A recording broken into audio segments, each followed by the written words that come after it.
En esta tercera parte de Gestándose la Guerra Civil, vamos a seguir mostrando cosas sumamente interesantes que están pasando directamente con lo que tiene que ver en Estados Unidos, sí, pero no solo con lo que tiene que ver ahora, sino con lo que tiene que ver de aquí a un tiempo. Estemos muy atentos, porque una vez más veremos cómo las profecías se están cumpliendo delante nuestro y tanta gente ni se entera. Pues debemos darlas a conocer. Pero estad atentos a lo de hoy y a de la próxima conferencia, la siguiente parte que va a continuar, porque vaya cosas nos espera ver. Como hemos puesto en portada, aquí tenéis a las dos personas que pueden ser trascendentales para la política de Estados Unidos y del mundo. Vamos a empezar recordando, por favor, si no habéis visto lo que hemos presentado sobre esta cuestión de la guerra civil en Estados Unidos, lo que se avecina y que vendrá después, más tarde, la segunda venida de Jesús, miradlo, por favor, porque os vais a sorprender y mucho. Y luego entenderéis mejor las dos primeras partes antes de esta que estamos presentando en este nuevo tema, pero que va íntimamente ligado a todo ello. Mirad las noticias, tal como se han ido sucediendo, porque desde luego la cosa cada vez está más complicada por todos lados. Los 5 fallos de seguridad en el intento de asesinato de Trump confundieron al atacante con otra fuerza policial. Elegimos básicamente 2 puntos que son esenciales. Fallo de coordinación. La razón por la que este edificio quedó libre y desprotegido, explica Cocho, fue un error de coordinación de los servicios de seguridad, desde donde disparó el atacante, dicen.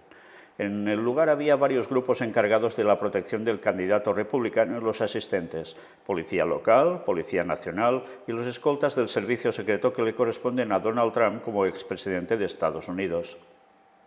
Según detalla el experto, los miembros del servicio secreto que finalmente abatieron al atacante se percataron de la presencia de una persona en lo alto del edificio próximo, pero pensaron que era un miembro de otro grupo de seguridad y no el autor del tiroteo, ya que la policía local en algunos estados tiene equipos de francotiradores.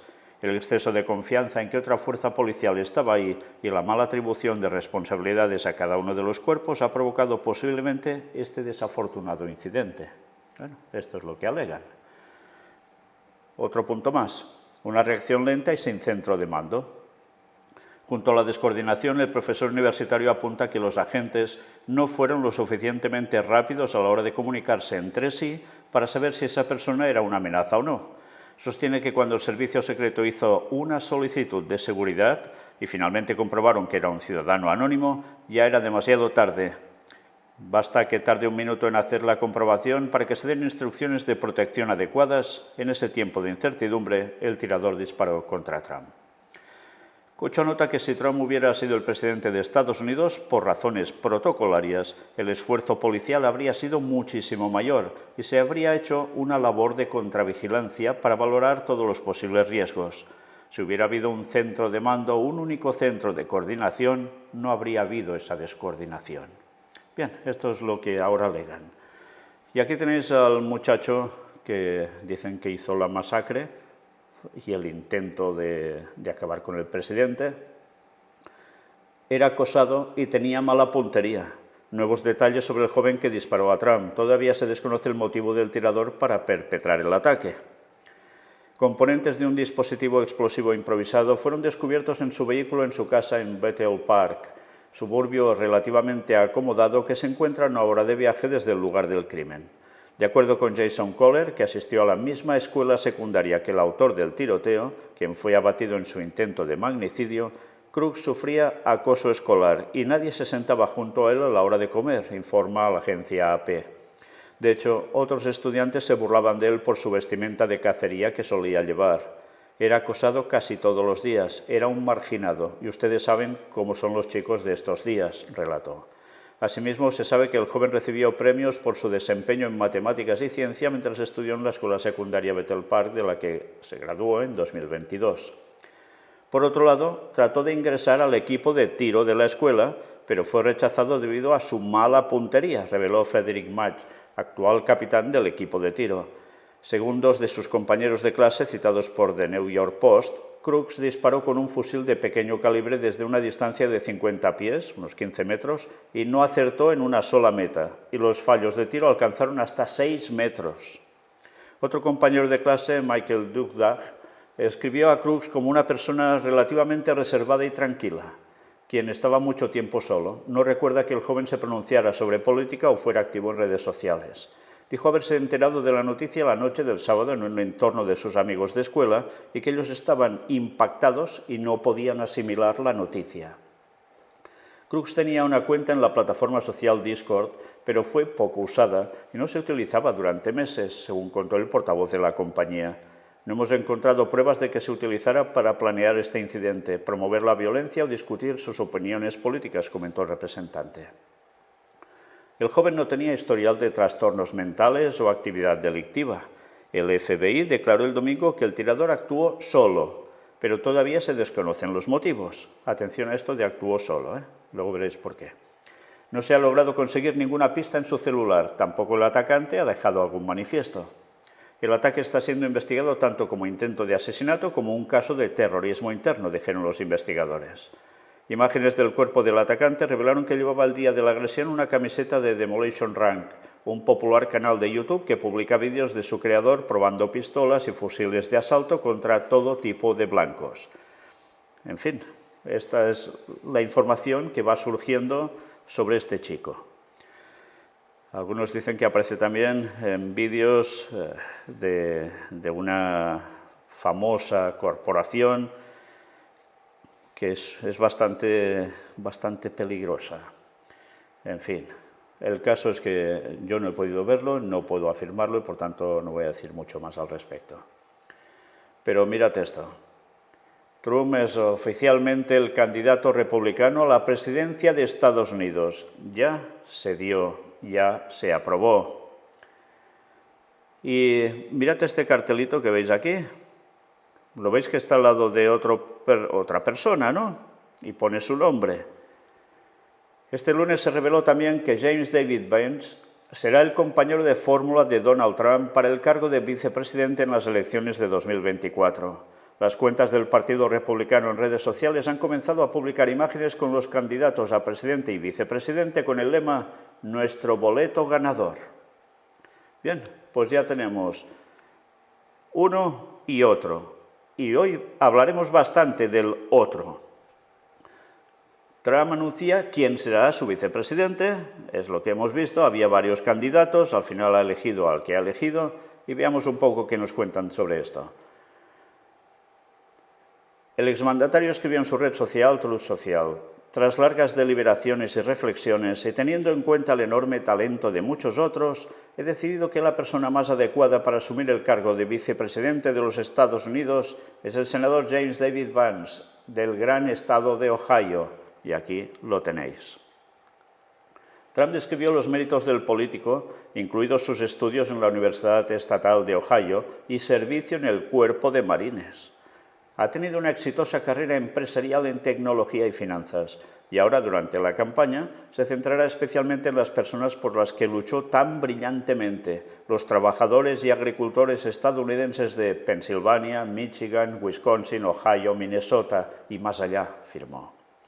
James David Vance se ha pronunciado en repetidas ocasiones contra la financiación del conflicto ucraniano y la confiscación de activos rusos.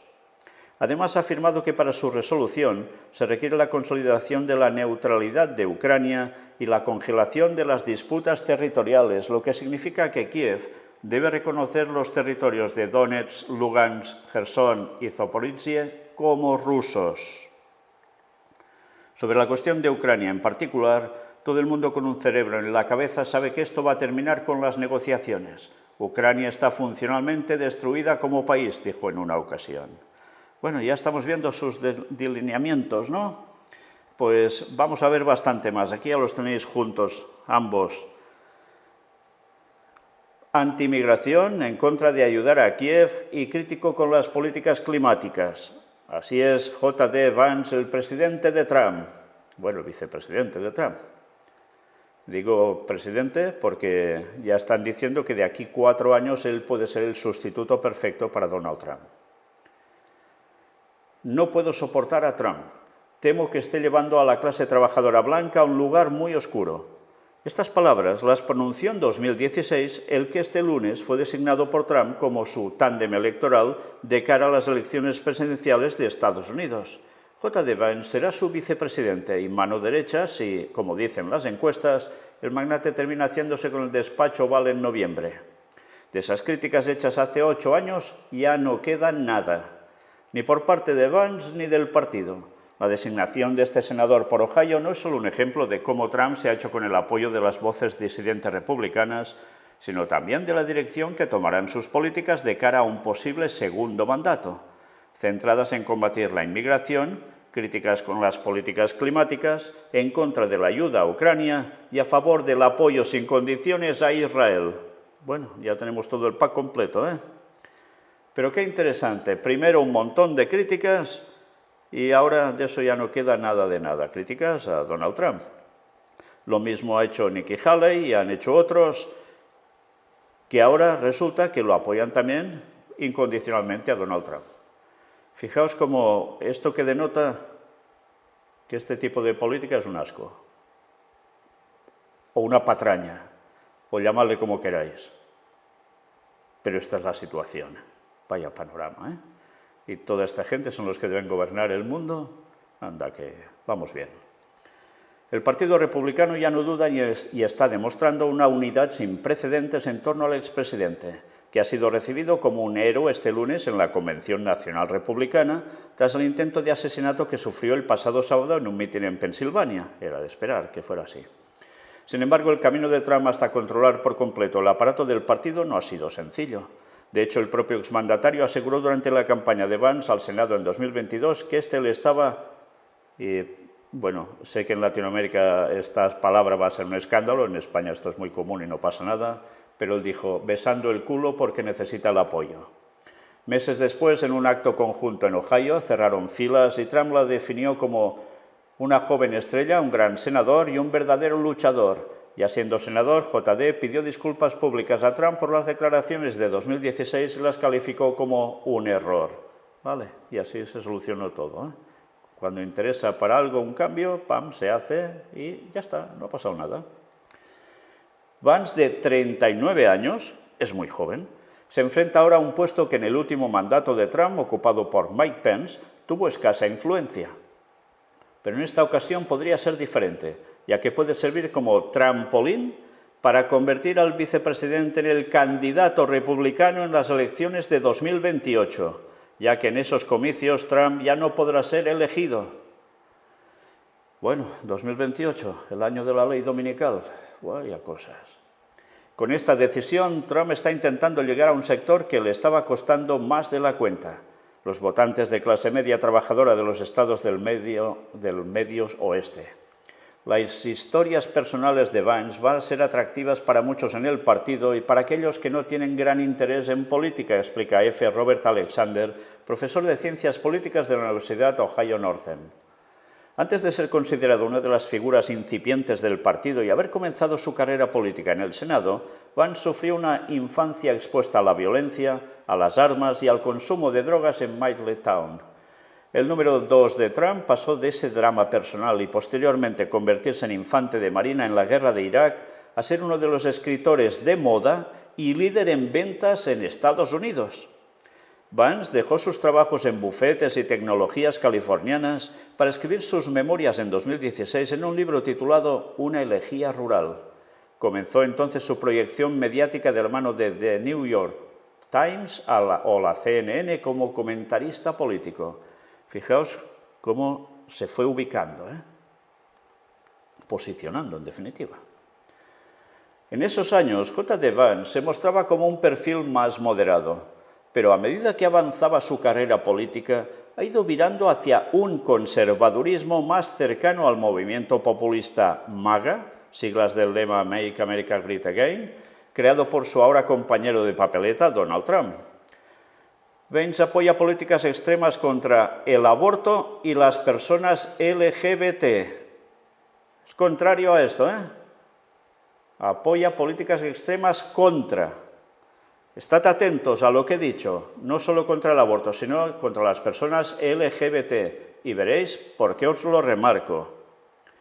Además, ha defendido los ataques israelíes en Gaza y ha atacado a la administración Biden por su gestión económica. Pero no son los únicos aspectos que comparte o ha adaptado al discurso de Trump. Uno de los más sonados es el de la inmigración.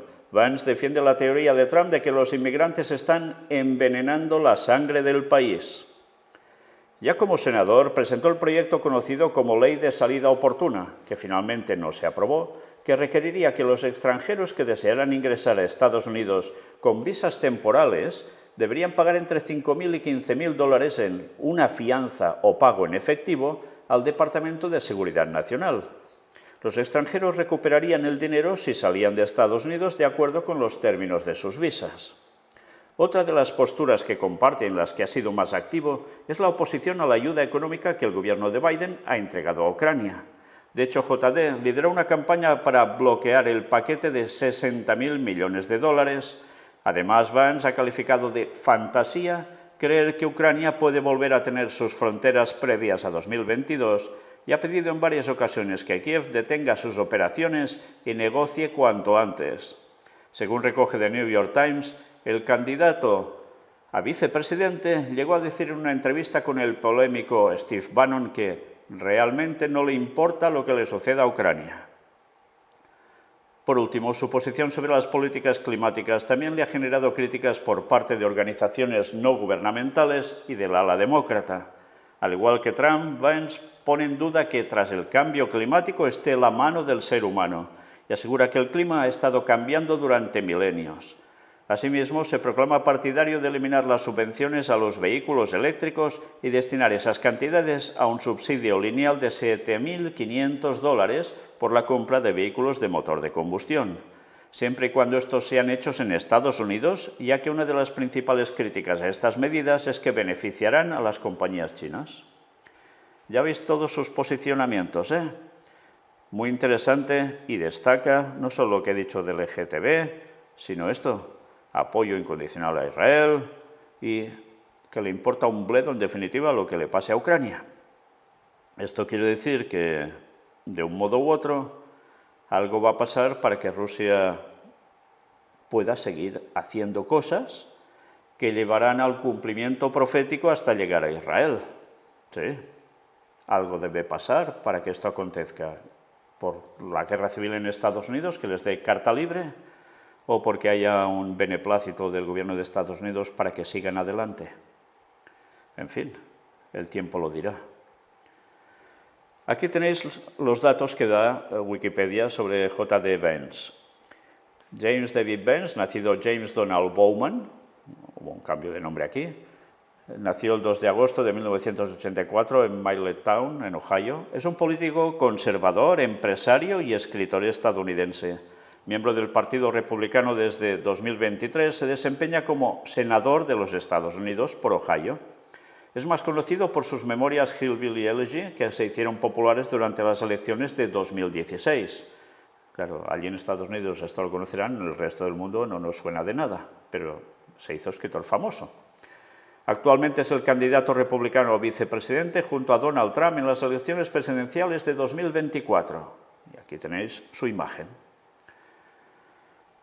Religión, catolicismo. Sí, es católico. Educado en Middletown High School hasta 2003, en la Universidad del Estado de Ohio hasta 2009, pero también Escuela de Derecho Yale hasta 2013. Bueno, debía aparecer el tema de Yale también por en medio. Ya, si no sabéis de qué va esto, mirad la conferencia número 1 de 2006, si no recuerdo mal, del Gran Engaño. Entenderéis un poco de qué va esto. Aquí tenéis la biografía de él, que antes hemos leído algo sobre él ya en concreto. Lo veis fotografiado como cuerpo de infantería de los marines de Estados Unidos. Y, curiosamente, conoció a su esposa, la abogada Usha Chilukuri, con quien tiene 3 hijos. Resulta que su señora es, bueno, descendiente de la India. Con lo cual, hay cosas que extrañan, ¿no? Contra la inmigración, en cambio hace esto. Bueno, sigamos. Se convirtió al catolicismo en 2019 en el priorato dominico de Santa Gertrudis, en Cincinnati, Ohio. Fijaos, priorato dominico. Bueno, la verdad es que cuando presentemos los temas, si Dios quiere, sobre los cátaros, veréis quiénes eran en verdad los dominicos, lo siguen siendo, pero cómo funcionaban. Y cuando entendéis esa forma de funcionar de los dominicos, bueno, ya veréis por dónde puede ir él también. Y las profecías van a llegar tarde o temprano de lleno a su cumplimiento. Los dominicos tuvieron un gran peso antes, lo volverán a tener, sí, no solo los jesuitas. Le acompañó en la ceremonia, al convertirse al catolicismo, su amigo Rod Dreher. Quedaos con este nombre porque luego vamos a ver quién es su amigo Rod Dreher. En particular, insiste en su campaña en el cierre de la frontera con México, está hablando ahora de Vance, la explotación sin restricciones de los recursos energéticos y la reducción del gasto público. Fijaos, explotación sin restricciones de los recursos energéticos. Esto quiere decir que petróleo para adelante seguro, ¿eh? En febrero de 2022, pocos días antes del inicio de la invasión rusa de Ucrania, declaró en televisión: «Seré sincero con ustedes, no me importa lo que le ocurra a Ucrania». Entrevistado en abril del mismo año por el sitio web de extrema derecha The Gateway Pundit, J.D. Vance hizo declaraciones conspirativas sobre el fentanilo, acusando a Joe Biden de querer matar a los partidarios de Donald Trump, facilitando la distribución de esta droga. Su campaña recibió un enorme apoyo financiero. El multimillonario Peter Thiel inyectó $15 millones. Luego veremos quién es también. Y un comité de acción política, PAC, controlado por Mitch McConnell, 28 millones. También veremos quién es. ¿Os habéis quedado con sus nombres? Bueno, si no lo recordáis bien, luego lo veremos. Mirad las posiciones ideológicas que aquí nos las describen con bastante amplitud. Aborto. Vance se opone al aborto. Cuando se le preguntó si las leyes sobre el aborto deberían incluir excepciones para la violación y el incesto, dijo que dos cosas malas no hacen una buena. Claro, su posicionamiento, ¿eh? Cambios de sexo. Vance ha propuesto un proyecto de ley que convertiría en delito federal la atención médica para la afirmación de género en menores y bloquearía el uso de fondos de los contribuyentes para ello, declarando: «Bajo ninguna circunstancia se debería permitir a los médicos realizar estas operaciones espantosas e irreversibles en niños menores de edad». Fijaos sus posicionamientos tan moralistas, ¿eh? Recordad lo que hemos venido diciendo durante tantos años en la profecía marcaba, que se volverá a la moral. Bueno, falsa moral, porque por un lado una cosa y por el otro, por detrás ya se sabe. ¿Que por qué digo esto? Ya lo veréis. Familias. En un discurso pronunciado en 2021 en el Intercollegiate Studies Institute, Vance culpó a la izquierda sin hijos de los problemas de Estados Unidos. Elogió al primer ministro húngaro conservador Viktor Orbán por alentar a las parejas casadas a tener hijos y dijo que los padres deberían tener más voz y voto en el funcionamiento de la democracia que los que no tienen hijos. Luego sobre Viktor Orbán también mostraremos algo. Inmigración. Vance una vez amonestó a Trump por demonizar a los inmigrantes, pero ha calificado repetidamente los efectos de la inmigración ilegal de sucios. Casi nada, ¿eh? Apoyó la propuesta de Trump de construir un muro a lo largo de la frontera sur y ha rechazado la idea de que los defensores del muro fronterizo sean racistas. Vance ha propuesto gastar $3.000 millones para terminar el muro fronterizo. En 2022 le dijo a Tucker Carlson que los demócratas han decidido que no pueden ganar la reelección en 2022 a menos que traigan una gran cantidad de nuevos votantes para reemplazar a los votantes que ya están aquí. En fin, también vale la pena decir que esos migrantes que van llegando a Estados Unidos tantísimas veces son católicos. Y eso también servirá para apoyar el tema de la moral cuando consigan votar. Política exterior. En su intervención en la Conferencia de Seguridad de Múnich, Vance dijo que Estados Unidos no quería retirarse de la Organización del Tratado del Atlántico Norte, conocida como OTAN, pero argumentó que debería trasladar su atención al este de Asia y que ciertos países europeos y miembros de la OTAN no estaban gastando lo suficiente en su propia seguridad. ¿Os suena esto? Lo mismo que dijo Donald Trump. Vance es un crítico abierto de la ayuda militar estadounidense a Ucrania durante la guerra ruso-ucraniana. Ha dicho que a Estados Unidos le conviene aceptar que Ucrania tendrá que ceder algo de territorio a los rusos. Vance ha enfrentado críticas bipartidistas por sus opiniones sobre Ucrania. En diciembre de 2023 fue criticado por pedir la suspensión de más ayuda a Ucrania, porque dijo que se utilizaría para que sus ministros puedan comprar un yate más grande, queriendo decir que la corrupción en Ucrania es brutal. Vance apoya la financiación estadounidense a Israel en la guerra entre Israel y Hamas. Esto sí, esto seguro que lo apoya. Una vez más, ya ves en qué línea se está yendo. Interesante también lo que se muestra que la OTAN, en definitiva, se tendrá que espabilar sola, sin Estados Unidos, para hacer según qué cosas. Esto es interesante porque ya os podéis imaginar lo que puede llegar a comportar.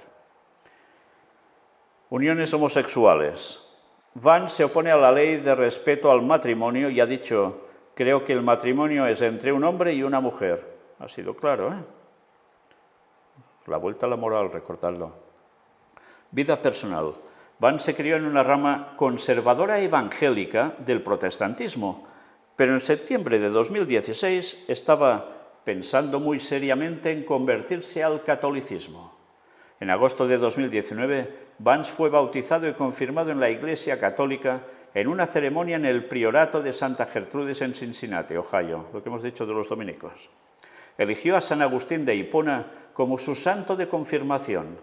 Vance dijo que se convirtió porque se convenció con el tiempo de que el catolicismo era verdadero.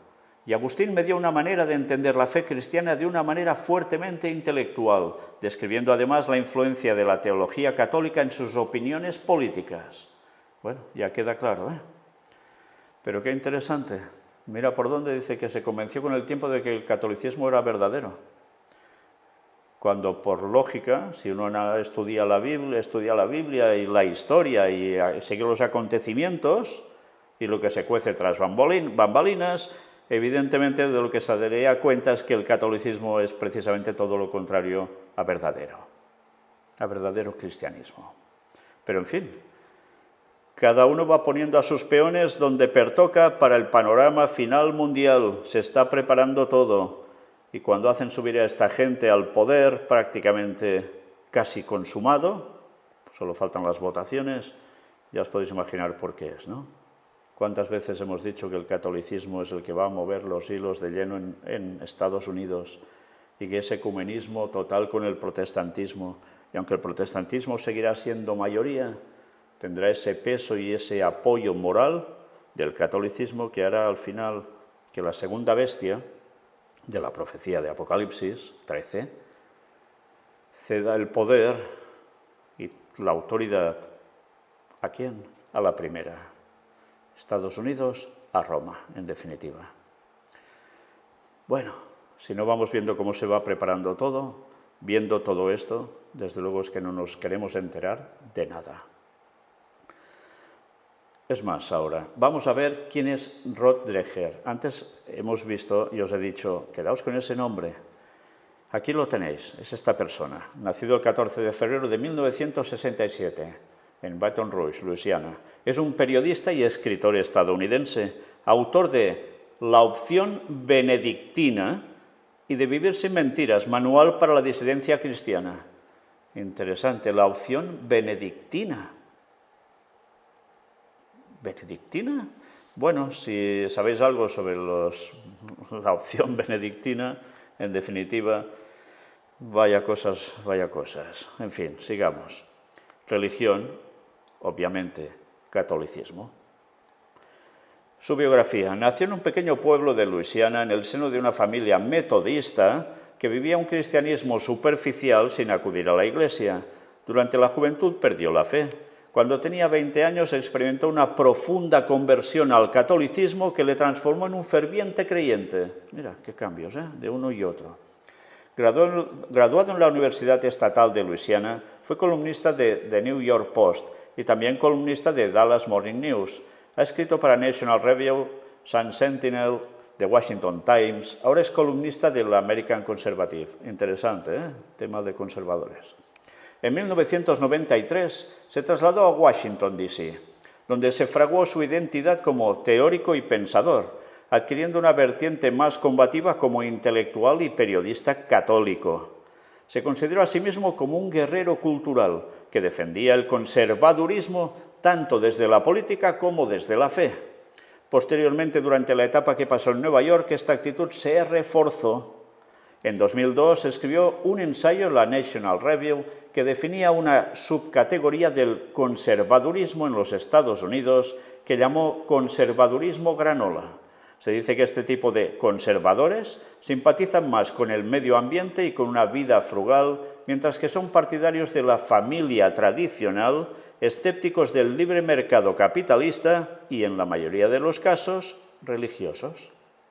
4 años más tarde publicó su libro Crunchy Corns para explicar cómo los habitantes de Birkenstock-Borkans, los cultivadores orgánicos a favor de las armas, los rancheros tradicionales de mentalidad evangélica y las madres que educan en casa, se están transformando en Estados Unidos o al menos en el Partido Republicano.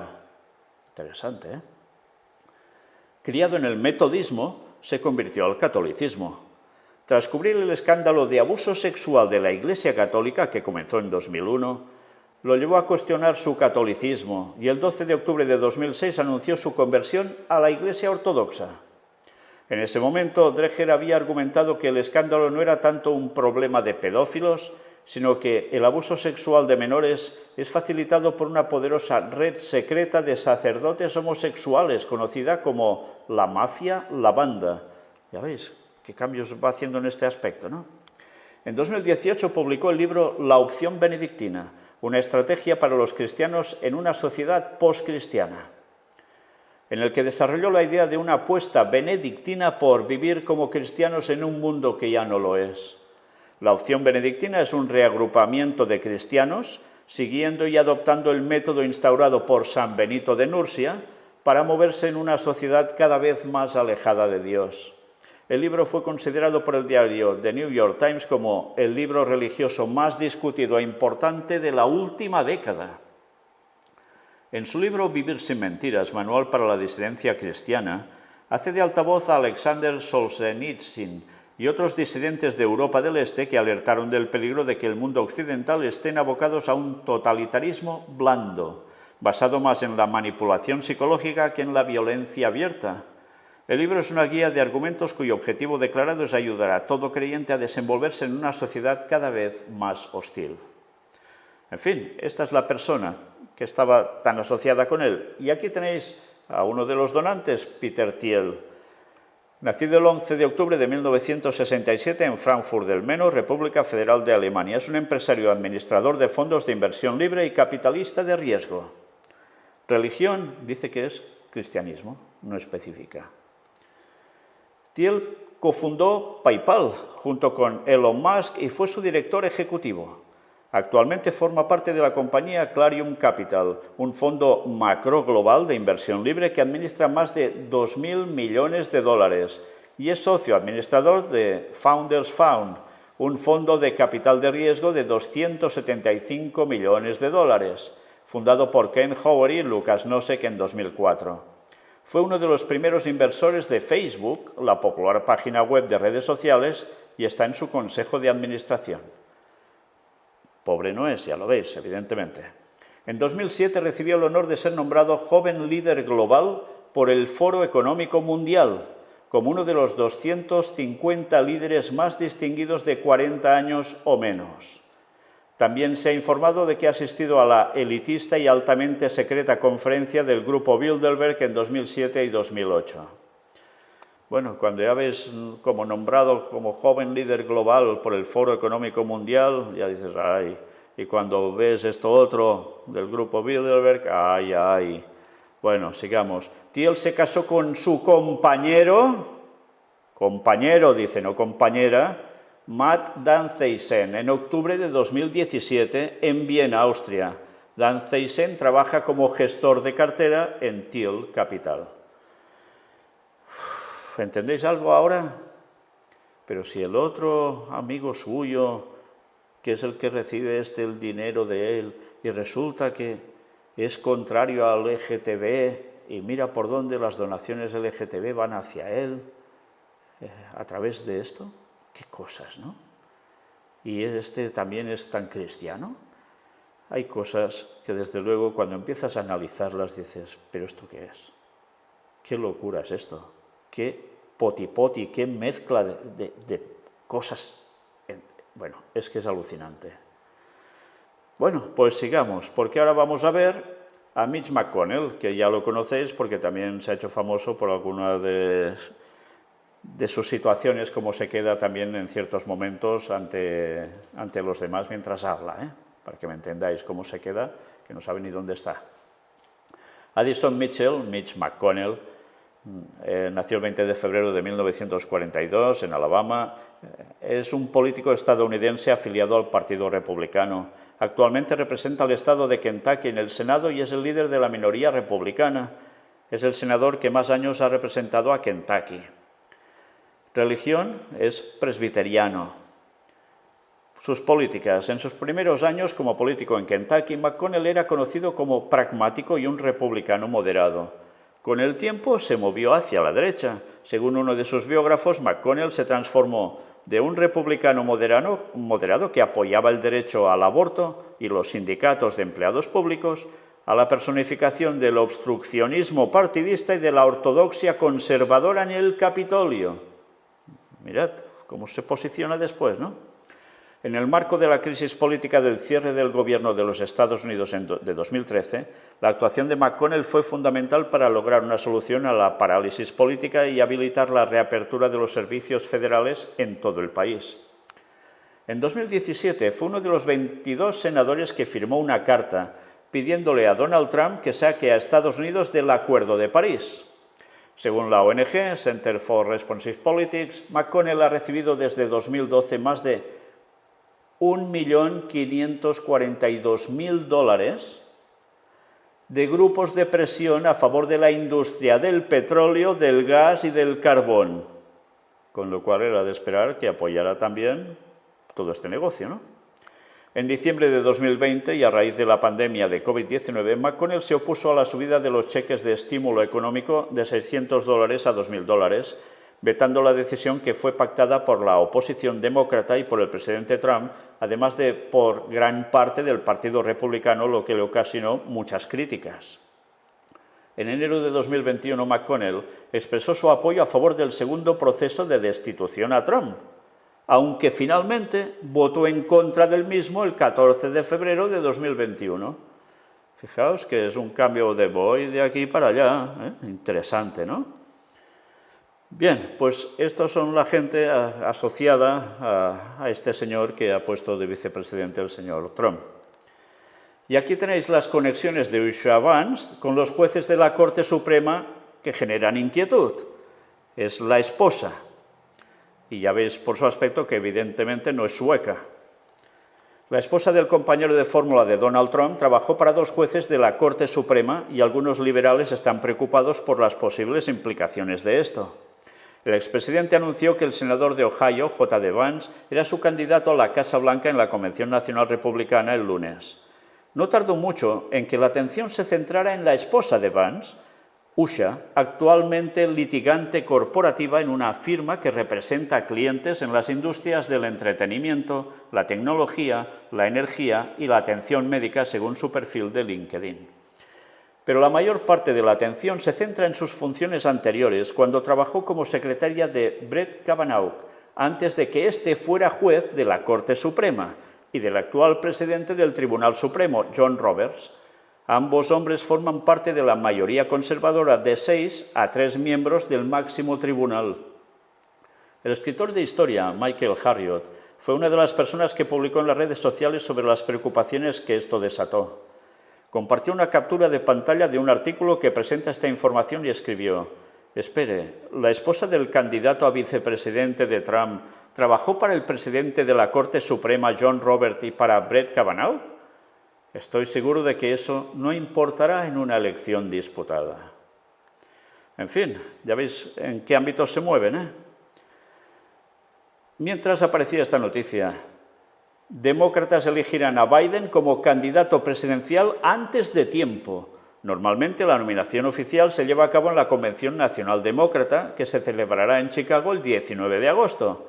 Interesante, porque son los días en los que más o menos nosotros habremos estado dando conferencias sobre todo esto en Chicago mismo. ¡Qué casualidades! ¡Madre mía! El presidente Joe Biden recibirá la nominación presidencial oficial para un segundo mandato de sus compañeros demócratas en una votación virtual a finales de julio, antes de la Convención Nacional del Partido y a pesar de los llamamientos para que retire su campaña, informó Reuters citando a 4 personas involucradas en el asunto. Por tanto, lo harán antes de lo previsto. ¿Por qué? Pues son sus bazas.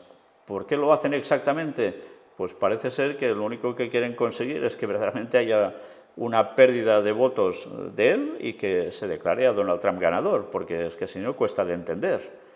Pero aún y así, ya sabéis lo que va a pasar, que dijeron que ninguno aceptará la derrota, sea de un bando o sea del otro. Eso lo presentamos en las conferencias que os he dicho al principio, que presentamos en Carolina del Norte.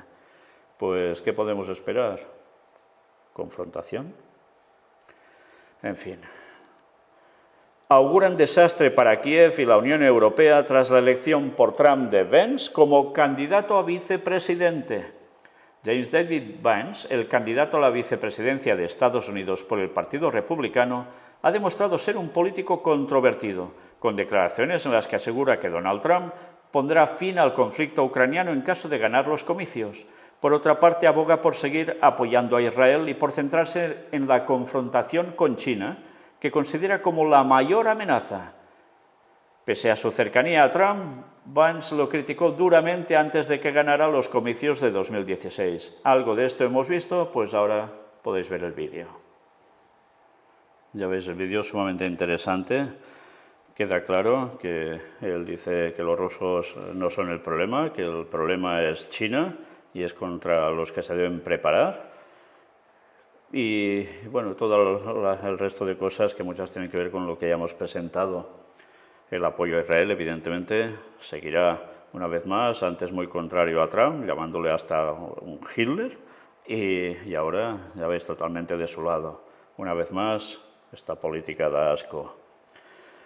Y cuesta pensar que ahora aún queden políticos que sean de la talla de los de hace tantos años atrás, porque cuando ves hacia dónde van unos y otros y cómo se mueven cuando conviene, es impresionante. Y sobre todo te das cuenta que alguien mueve los hilos para hacer cambiar tanto el pensamiento de las personas, para llevarlos a ser utilizados con un objetivo en concreto. Esto evidentemente no pasa porque sí. Alguien mueve los hilos. Y ya vamos viendo quién es, ¿no? En fin, mira por dónde. Ahora aparece también esto. Surgieron 3 testigos presenciales de un segundo tirador en la Torre de Agua. Pero decían que había actuado solo y ahora aparece esto. Aquí se informa en pepesgranma en x.com que hasta el momento han surgido 3 testigos presenciales de un segundo tirador en la Torre de Agua detrás del techo desde donde el asesino estaba disparando, o sea, por detrás. Reportera de NBC News dice, en la entrevista que hace a otra mujer, te vas de ahí mientras comienzas a procesar esto. Sé que todos lo procesaremos en los próximos días y semanas. ¿Cómo te sientes ahora en este momento? El testigo llamado Erin dice, bueno, lo que escuché aquí es que ahora sienten que había 2 tiradores en ambos lados. Entonces atraparon al que estaba en la torre de este lado, pero nunca atraparon al que estaba a la derecha. Por eso querían que nos fuéramos de inmediato, porque pensaban que todavía había un tirador por ahí en algún lugar. Así que podría verlo en estos bosques alrededor de Butler. Reportera de NBC News. Erin, sabes que he cubierto muchos actos de campaña de Trump. No sé a cuántos has asistido tú. Yo estuve aquí. Era el 4.º coche en el aparcamiento esta mañana. Pues bien, ahora van surgiendo más personas que dicen que había un segundo tirador por detrás del otro y que de ese no se sabe nada. Mirad, aquí tenéis el vídeo donde se muestra esta entrevista. Bueno, esto resulta interesante porque los medios de comunicación, al menos por aquí, nos están haciendo eco de todo esto. En fin, una vez más da que pensar. Esto suena a lo de John Fitzgerald Kennedy, ¿eh? Desde luego, ¿cómo no se van a alimentar teorías de la conspiración, que llaman, cuando hay todas estas situaciones? Pero bueno, mirad, Estados Unidos detectó un complot iraní para asesinar a Trump semanas antes del atentado. El servicio secreto había reforzado la seguridad del exmandatario debido a las amenazas de Irán. Las agencias de inteligencia de Estados Unidos obtuvieron información sobre un complot iraní para asesinar al expresidente y candidato republicano Donald Trump semanas antes del atentado del sábado pasado, confirmaron fuentes familiarizadas con el asunto. Estas fuentes, sin embargo, destacaron que no existe ningún vínculo entre ese plan iraní y el intento de asesinato de Trump, ocurrido el sábado en un mitin en Butler, Pensilvania, cuando un hombre de 20 años, ya sabéis la historia. A pesar de que no hay ninguna relación aparente, en el momento del atentado del sábado, el servicio secreto había reforzado la seguridad del exmandatario debido precisamente a esas amenazas de Irán, detallaron esas fuentes. Curioso, habían reforzado la seguridad del exmandatario de Trump porque dicen que habían este plan iraní de matar a Donald Trump. Pues menos mal que la reforzaron, porque si no... Por tanto, la cuestión ahora es por qué esas medidas adicionales que se implementaron debido al complot iraní no sirvieron para impedir que el atacante, identificado como Thomas Matthew Crooks, se subiera a un tejado y disparara en varias ocasiones antes de ser abatido por los agentes del servicio secreto. Según declaró un alto funcionario de Seguridad Nacional, al detectar la amenaza, la Casa Blanca alertó del peligro añadido tanto a la campaña de Trump como al servicio secreto, que tomó medidas adicionales para proteger al expresidente. Pues vale, si no las lleva a tomar. Todo esto es sumamente interesante porque vas viendo cosas que no terminas de entender por ningún lado. Bueno, hace falta añadir que desde Irán ya han dicho que ellos jamás han hecho nada para intentar matar, ni un plan ni nada para matar a Donald Trump. Claro, ya se sabe, aquí unos dirán una cosa, otros otra y lo de siempre. Pero qué cosas, ¿no? Añaden más seguridad y sirvió para algo. Y atención ahora esta noticia también. Trump, dispuesto a ser mediador de paz en Ucrania, dice Orbán a los escépticos líderes europeos. Trump dice que con él Ucrania e Israel no hubieran sido invadidos. Es interesante porque hemos visto como el vicepresidente ahora, que puede ser totalmente de Estados Unidos, también en ese vídeo hablaba de que con Donald Trump mandando la guerra en Ucrania no hubiese sucedido. Bueno, mirad esto.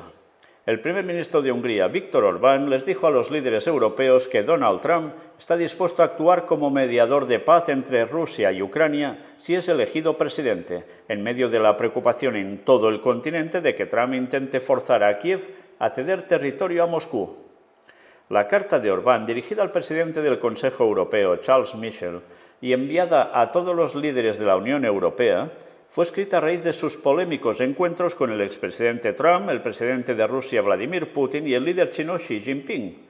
Sí, y esto ha causado un revuelo en Europa brutal, porque resulta que está siendo el presidente ahora de la Unión Europea, claro, ya sabéis que esto es rotativo, dura unos meses, y es el señor Orbán, de Hungría, y lo primero que hace es ir a ver a Vladimir Putin, a Xi Jinping, y todos quejándose porque está haciendo eso, y cómo no, ahora pues diciendo también toda esta otra cuestión. Puedo afirmar con seguridad que poco después de su victoria electoral no esperará hasta su toma de posesión. Trump estará dispuesto a actuar como mediador de paz inmediatamente. Tiene planes detallados y bien fundados para ello, escribió Orbán. El autoritario primer ministro de Hungría ha tratado de erigirse en pacificador del conflicto, pero su postura choca con la de la mayoría de los líderes de la Unión Europea, que prometieron un apoyo inequívoco a Ucrania en su intento de repeler el esfuerzo militar ruso. En su carta a esos líderes, Orbán dijo que durante las reuniones hubo una observación general de que la intensidad del conflicto militar en Ucrania se intensificará radicalmente en un futuro próximo. Y aquí lo veis, dándose la mano con Donald Trump en 2019. ¿Habrá intensidad de conflicto militar en Ucrania? Si no se evita, es lo que pinta todo. Orbán también aludió a los planes de Trump de recortar potencialmente la ayuda a Ucrania si resulta elegido. Estoy más convencido de que en el probable resultado de la victoria del presidente Trump, la proporción de la carga financiera entre Estados Unidos y la Unión Europea cambiará significativamente en detrimento de la Unión Europea en lo que respecta al apoyo financiero a Ucrania. Con lo cual, si Estados Unidos no ayuda económicamente a Ucrania, todo el peso será de Europa para sufragar ese gasto de guerra. ¿Qué van a hacer? Pues intentar hundir Europa también. Trump, que tiene propensión a hacer pronunciamientos arrolladores sobre política exterior, dijo durante un ayuntamiento de CNN el año pasado que si soy presidente tendré esa guerra resuelta en un día, 24 horas. En fin, terminamos nosotros hoy aquí esta parte. Vamos a tener continuación, porque estamos viendo que hay toda una línea que tiene que ver, y no lo parecía, aparentemente para muchos eso ni lo piensan siquiera, que hay una cuestión religiosa impresionante por detrás. Pues mira por dónde, si Dios quiere, en la continuación de esta conferencia, vamos a ver, vaya cosas que están saliendo a nivel religioso con el atentado de Donald Trump. Y ya nos podemos ir preparando porque el retorno a la moral y el poder del catolicismo y de la Virgen, sí, y de la Virgen, y lo pongo entre comillas para que no entendáis que es la auténtica Virgen María, va a causar estragos. Estad atentos a lo que mañana presentaremos, porque desde luego esto no tiene desperdicio. Todas las profecías se están acumulando de un modo muy rápido, precisamente en este tiempo final. Y así estaba profetizado. Ellen White, la sierva del Señor, la profetisa, escribió que los últimos acontecimientos serían muy rápidos. Y vaya que sí lo están siendo. Ya podemos prepararnos. Maranata 2031. Dios os bendiga.